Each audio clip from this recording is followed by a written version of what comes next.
कहानी की शुरुआत में हम जिम नाम के एक लड़के को देखते हैं जो अपनी कार के बाहर खड़ा है और अपनी गर्लफ्रेंड ग्रेस का वेट कर रहा है। असल में ये दोनों एक ट्रिप एंजॉय करने के लिए न्यू मैक्सिको सिटी जाने का प्लान कर रहे हैं। कुछ ही पलों में ग्रेस भी वहां पहुंच जाती है। फिर वो दोनों अपनी कार में बैठकर न्यू मैक्सिको सिटी की तरफ अपनी जर्नी पर निकल पड़ते हैं। लेकिन सिटी की सीमा पार करने से पहले ही ग्रेस को वॉशरूम जाने की जरूरत पड़ जाती है। इस वजह से वो रास्ते में एक जगह कार रोक लेते हैं। फ्रेश होने के बाद वो लोग एक बार फिर अपनी जर्नी कंटिन्यू करते हैं। सफर में आगे जाते जाते रात घिराती है और हाईवे पर काफी तेज बारिश शुरू हो जाती है। हालांकि कार के अंदर वो दोनों मजे से बात करते हुए अपनी ड्राइव एंजॉय कर रहे थे, लेकिन तभी अचानक हाईवे पर उनकी गाड़ी के सामने एक अनजान आदमी आ जाता है। उसे टक्कर से बचाने के लिए जिम तुरंत अपनी कार को संभालता है और कंट्रोल करने की पूरी कोशिश करता है। इस बीच उनका एक बहुत ही भयानक एक्सीडेंट होते होते रह जाता है। जिम को उस आदमी की इस हरकत पर बहुत तेज गुस्सा आता है। वो गाड़ी रोककर उस पर अपना गुस्सा उतारना चाह रहा था, लेकिन ग्रेस उसे ऐसा करने से मना कर देती है। ग्रेस को लगता है कि इतनी रात में हाईवे पर रुकना बिल्कुल भी सेफ नहीं है, इसलिए वो जिम से वहां से जल्दी निकलने की जिद करती है। अब हम उस आदमी को देखते हैं जो पास ही खड़ी एक बंद गाड़ी के पास से जिम और ग्रेस की तरफ आगे बढ़ रहा था। जिम जल्दी से अपनी कार स्टार्ट करके वहां से निकलने का ट्राई करता है, लेकिन किस्मत खराब होने के कारण शुरुआत में कार स्टार्ट नहीं होती। बार बार कोशिश करने के बाद इंजन ऑन हो जाता है और ग्रेस और जिम वहां से निकल भागते हैं। इस डरावने इंसिडेंट के बाद वो दोनों किसी तरह अपनी घबराहट को कंट्रोल करते हैं और रास्ते में एक गैस स्टेशन पर रुकते हैं। क्योंकि आगे का सफर लंबा था, उनके पास खाने पीने का कुछ नहीं बचा था और गाड़ी में डीजल भी डलवाना जरूरी था। जिम वहां शॉप के अंदर जाता है और शॉपकीपर को बताता है कि उन्हें हाईवे पर एक आदमी मिला था जिसे शायद मदद की जरूरत है। उसकी गाड़ी शायद खराब हो चुकी थी और वो हाईवे पर अकेला ही बारिश में लिफ्ट मांग रहा था। जिम शॉपकीपर से पूछता है कि क्या उनके पास कोई ट्रॉली वगैरह है जिससे टो करके वो लोग उस आदमी की हेल्प कर सकें।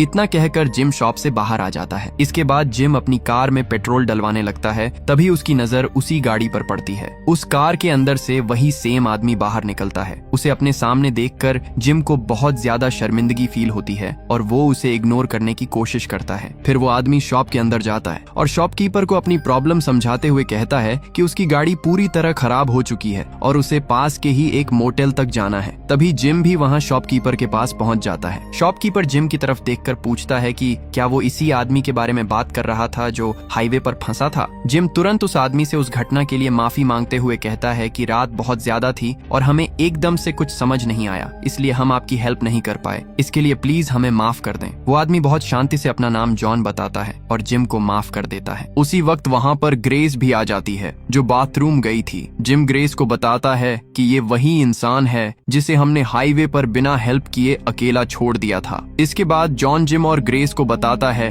कि उसे पास के ही एक मोटेल में जाना है और उसकी गाड़ी टूट चुकी है। वो पूछता है कि क्या वो लोग उसे मोटेल तक लिफ्ट दे सकते हैं। जिम अपनी गलती सुधारने के चक्कर में बिना ज्यादा सोचे उसे लिफ्ट देने के लिए राजी हो जाता है। इसके बाद वो तीनों कार में सवार होकर वहाँ से आगे के लिए निकल पड़ते हैं। अब थोड़ी ही दूर आगे जाने पर जॉन जिम से कहता है कि उसकी गर्लफ्रेंड ग्रेस बहुत ही ज्यादा ब्यूटीफुल है। बात करते करते जॉन ग्रेस को लेकर कुछ भद्दे और गलत कमेंट भी पास कर देता है। ये सब सुनकर जिम का दिमाग खराब हो जाता है और वो भी गुस्से में जॉन की वाइफ के बारे में कुछ उल्टा सीधा बोल देता है। इस बात पर जॉन का असली रूप सामने आता है और वो बुरी तरह भड़क जाता है। वो कार में रखा जिम का मोबाइल अपने हाथों से ही तोड़ देता है और जेब से एक धारदार चाकू निकालकर जिम को डराने की कोशिश करता है। पीछे की सीट पर बैठी ग्रेस ये पागलपन देखकर छुपकर पुलिस को कॉल करने का ट्राई करती है, लेकिन जॉन उसे पकड़ लेता है। वो ग्रेस की गर्दन पर अपना चाकू टिकाकर जिम को कार ड्राइव करते रहने के लिए फोर्स करता है। जिम और ग्रेस अंदर से पूरी तरह डर चुके थे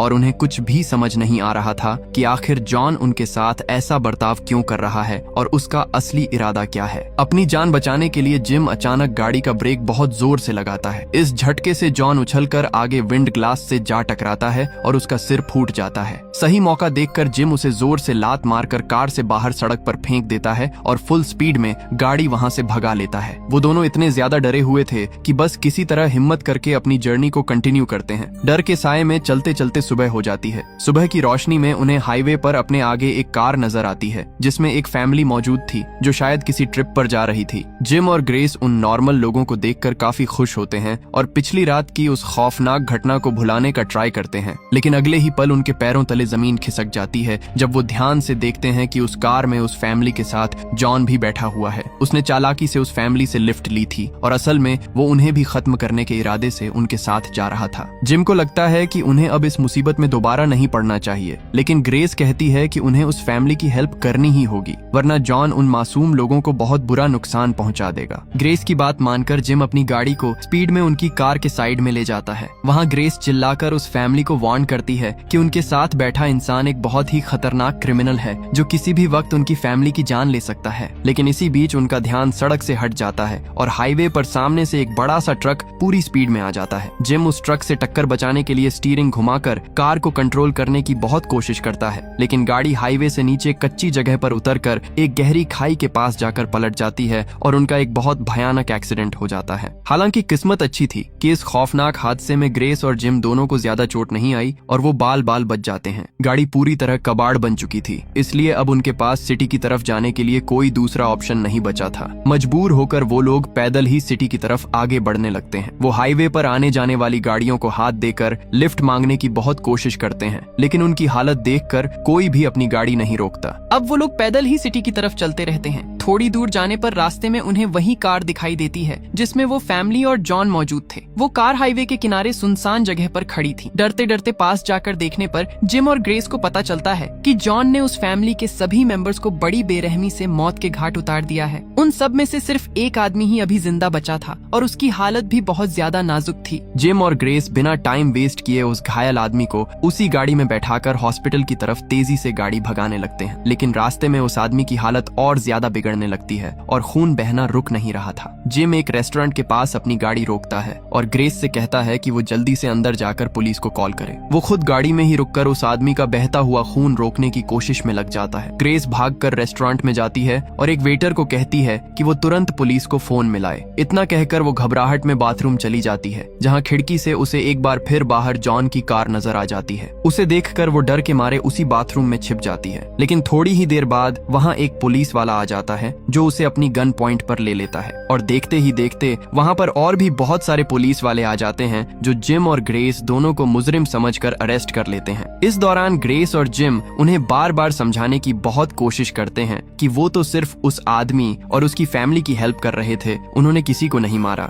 लेकिन पुलिस वाले उनकी एक बात नहीं सुनते हैं और उनके हाथों में हथकड़ी डालकर उन्हें पुलिस स्टेशन ले जाते हैं। पुलिस स्टेशन में ऑफिसर्स ग्रेस से बहुत पूछताछ करते हैं पर उन्हें कुछ भी पुख्ता सबूत नहीं मिलता। ग्रेस उन्हें बार बार बताती है कि उन्होंने उस फैमिली का मर्डर नहीं किया है, बल्कि जॉन नाम के एक साइको किलर ने ये सब किया है। लेकिन पुलिस वाले उनकी इस कहानी पर बिल्कुल यकीन नहीं करते और थोड़ी देर बाद वहाँ से चले जाते हैं। इसके बाद हम जॉन को देखते हैं जो अब बहुत ही शातिर तरीके से उसी पुलिस स्टेशन के अंदर घुस चुका है। वो सीधा जिम के पास जाता है जिसे एक अलग सेल में बंद रखा गया था और उसे जान से मारने की कोशिश करता है, लेकिन ठीक उसी वक्त ग्रेस वहाँ पहुँच जाती है। उसे वहाँ फर्श पर बहुत सारे पुलिस ऑफिसर्स की डेड बॉडी पड़ी नजर आती है जिन्हें जॉन ने ही बेरहमी से मार दिया था। ग्रेस बिना डरे एक पुलिस वाले की गन उठाती है, जॉन पर पॉइंट करती है और जिम को वहाँ से सुरक्षित निकालकर भाग जाती है। इसके बाद हमें पुलिस स्टेशन का एक और सीन दिखाया जाता है जहाँ अब शहर के कुछ सीनियर पुलिस अधिकारी आ चुके हैं। हालात का मुआयना करके उन्हीं में से एक समझदार ऑफिसर अपने साथियों को बताता है कि जिम और ग्रेस इतने खूंखार क्रिमिनल नहीं हो सकते। उनका कोई पुराना रिकॉर्ड भी ऐसा नहीं है कि वो इतनी बेरहमी से हथियारबंद पुलिस वालों को मार सकें। वो ऑफिसर साफ कहता है कि शायद इन पुलिस ऑफिसर्स को किसी तीसरे अनजान आदमी ने खत्म किया है जो असल में जिम और ग्रेस को भी मारने की कोशिश कर रहा है और उन्हें फंसा रहा है। वहीं दूसरी तरफ हम जिम और ग्रेस को देखते हैं जो अपनी जान बचाते हुए भागते भागते एक जगह आकर छिपे हुए हैं। तभी उन्हें अपनी तरफ एक पुलिस की जीप आती हुई दिखाई देती है। उसमें से एक पुलिस वाला बाहर निकलता है जो असल में जिम और ग्रेस को ही सर्च कर रहा था।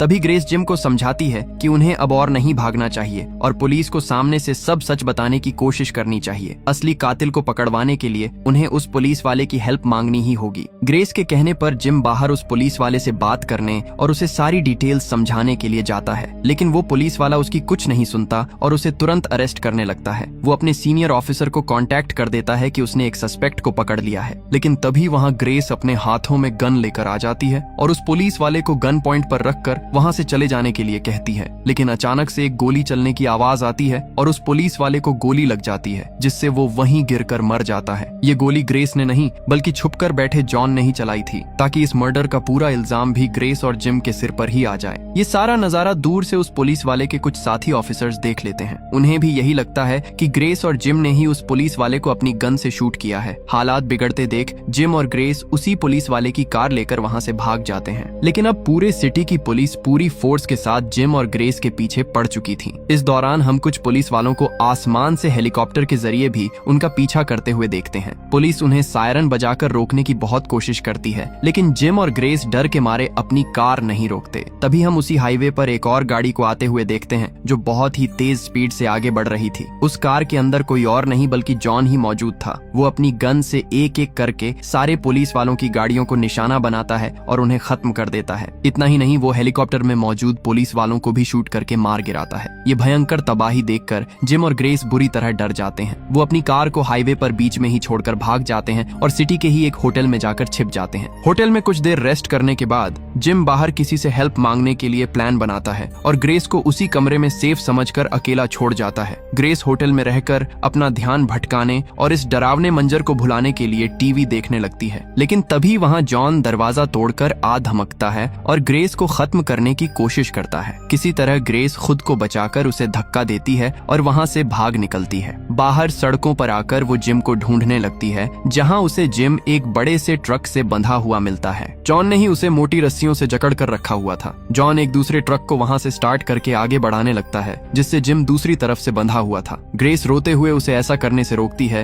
लेकिन जॉन उसकी कोई बात नहीं सुनता। वो ग्रेस को एक अजीब सी शर्त देता है और कहता है कि अगर उसे जिम की जान बचानी है तो उसे अपने हाथों से जॉन को खत्म करना होगा, वरना वो ट्रक चला देगा और जिम को बेरहमी से खींचकर 2 टुकड़ों में बांट देगा। ये सुनकर ग्रेस बहुत ज्यादा डर जाती है। तभी वहाँ सायरन की आवाज के साथ बहुत सारे पुलिस वाले भी आ जाते हैं, जो चारों तरफ से उन्हें घेर लेते हैं और ग्रेस को हथियार डालकर सरेंडर करने के लिए कहते हैं। पुलिस को अभी भी नहीं पता था कि असली कातिल जॉन है। उन्हें लगता है कि ग्रेस और जिम ही असली मुजरिम हैं। पुलिस वाले ग्रेस को अपनी गन नीचे रखने के लिए कहते हैं, लेकिन घबराहट में ग्रेस के हाथों से गन नीचे गिर जाती है। जॉन मौका देखकर उसे पकड़ लेता है और उसके कान में कहता है कि सिर्फ तुम्हारी वजह से तुम्हारे बॉयफ्रेंड जिम की मौत होगी। देखते ही देखते जॉन उस ट्रक को झटके से आगे बढ़ा लेता है, जिस कारण रस्सियां खींचती हैं और जिम की बॉडी के बीच से 2 टुकड़े हो जाते हैं और उसकी बेहद दर्दनाक मौत हो जाती है। इसके बाद पुलिस वाले जॉन को अरेस्ट कर लेते हैं और ग्रेस को भी हथकड़ी लगाकर अपने साथ ले जाते हैं। पुलिस स्टेशन में सीनियर ऑफिसर ग्रेस को बताता है कि वो जिस आदमी को जॉन बुला रही है उसका असली नाम जॉन नहीं है।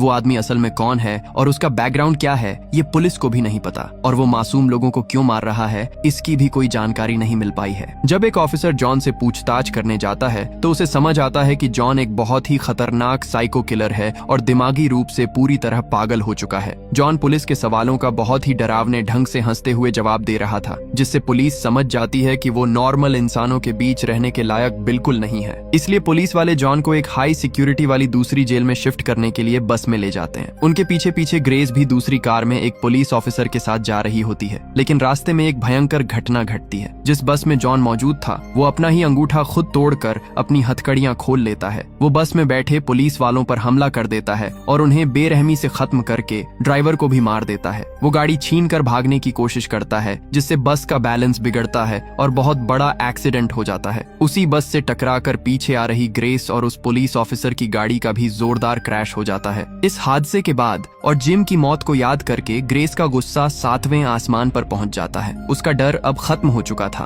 और वो किसी भी कीमत पर उस दरिंदे जॉन की जान लेना चाहती थी। वो उस घायल पुलिस ऑफिसर की गन उठाती है और जॉन को खत्म करने के इरादे से आगे बढ़ती है। वो उस बस के पास पहुंचती है जिसमें जॉन फंसा हुआ था। जैसे ही वो बस का दरवाजा खोलती है, अंदर घात लगाए बैठा जॉन बहुत ही चालाकी से उसे पकड़कर उसी बस के अंदर लॉक कर देता है और बाहर निकल जाता है। एक्सीडेंट की वजह से बस का डीजल लगातार लीक हो रहा था, जिसके कारण उस बस में एक बहुत बड़ा ब्लास्ट हो जाता है। आग की लपटें देखकर जॉन को लगता है कि वो आजाद हो गया और वो बाहर आकर उस पुलिस ऑफिसर को भी अपनी गन से शूट कर देता है। लेकिन थोड़ी देर बाद हम देखते हैं कि इस भयंकर ब्लास्ट में भी ग्रेस अभी मरी नहीं थी। वो आग की लपटों से घिरी उस बस से बाहर निकलती है। उसके हाथ में एक शॉर्ट गन थी। वो बिना कोई मौका गंवाए उसी हाईवे पर जॉन को सामने से निशाना बनाती है और उसे मार गिराती है। इस तरह ग्रेस अपने बॉयफ्रेंड जिम की मौत का बदला जॉन की मौत के साथ ले लेती है और इसी धमाकेदार सीन के साथ ये शानदार मूवी यहीं पर खत्म हो जाती है। तो दोस्तों, अगर आप ऐसी सिचुएशन में फंस जाओ तो बचने के लिए क्या करोगे, कमेंट करके जरूर बताना और ऐसी ही कहानियों के लिए हमारे चैनल को सब्सक्राइब जरूर करना।